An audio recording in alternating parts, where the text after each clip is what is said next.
Hello friends, welcome our channel. இப்போ நம்ம பார்த்தீங்கன்னா, நாங்கள் தங்கியிருக்க அப்பார்ட்மெண்ட்டுக்கு கீழே இவ்வளோ பெரிய பார்க் இருந்திருக்குங்க. இந்த பார்க்கோட ஸ்பெஷாலிட்டி என்னன்னு பார்த்தீங்கன்னா, இந்த பார்க்கே 4வது மாடியில் இருக்குது.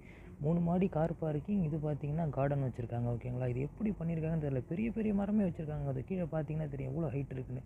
4வது மாடியில் அந்த பார்க்கிங் இருக்குது. இந்த பார்க் இருக்குதுன்னு தெரியாமல் நான் என்ன பண்ணிட்டேன், ஒரு 4 நாளாக ஒரு 1 கிலோமீட்டருக்கு அந்தாண்ட ஒரு பார்க் இருக்குங்க. டெய்லி ரெகுலராக அங்கே நடந்து நடந்து போயிட்டு வந்துட்டு இருந்தேன்.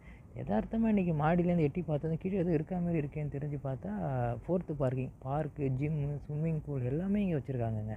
ஆமாம், இது தெரியாமல் போச்சு 4 நாள். இப்படி தெரிஞ்சிருந்தா ஒரு 10, 11 மணி வரைக்கும் ஈவினிங் வந்து இங்கேயே சும்மா சுற்றிட்டு உட்காந்துருந்துட்டு அப்புறம் போய் தூங்கியிருக்கலாம். இதுக்கப்புறம் இங்கே இருக்கிற வரைக்கும் இங்கே டெய்லி சுற்றுறது தான் வேலை. அதை பார்த்தீங்களா, உள்ளே ஸ்விம்மிங் பூல் இருக்குது. ஆனால் எப்போ அலோவ் பண்ணுவாங்கன்னு எனக்கு தெரியல. ஜிம் இருக்குது. ஜிம்மில் ஆல்ரெடி ஒர்க் அவுட் பண்ணிக்கிட்டு இருக்காங்க. அது என்னங்கிறத என்னுடைய ஃப்ரெண்ட்ஸ் கிட்ட கேட்கணும். ஆமாங்க, எப்படியும் Saturday, Sunday swimming pool open பண்ணுவாங்கன்னு நினைக்கிறேன். வந்து குளியலில் போட வேண்டியது தான்.